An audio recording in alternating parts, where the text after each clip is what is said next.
Some of the most powerful support for modern Zionist politics does not come from Jewish theology at all. It comes from Christians who believe geopolitical conflict is part of a prophetic timetable. Christian Zionism matters because it shows how theology can be used politically even by people who are not native to the tradition they claim to defend. In this framework, Israel becomes more than a nation-state. It becomes a prophetic instrument inside an end-time script. That changes the moral atmosphere immediately. If a political project is seen as prophetically necessary, then ordinary ethical questions can start to feel secondary. Civilian suffering, displacement, militarization, and asymmetrical power can be reframed as unfortunate but necessary steps inside a divine plan. This is what makes apocalyptic politics dangerous. It trains people to interpret real human pain through symbolic inevitability. Instead of asking, "Is this just?" they begin asking, "Is this what prophecy requires?"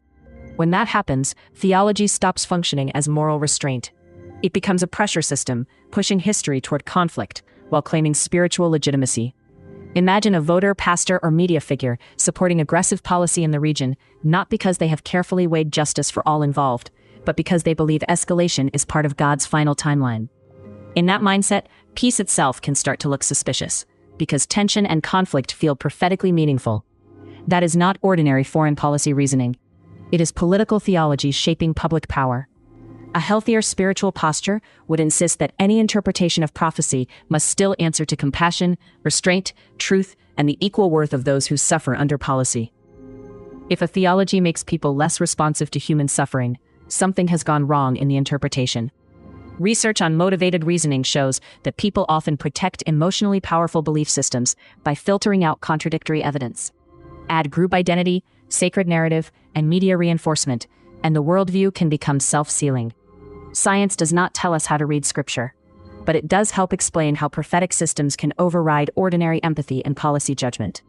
This matters because millions of people may support escalation without understanding how deeply theological narratives are shaping their political instincts.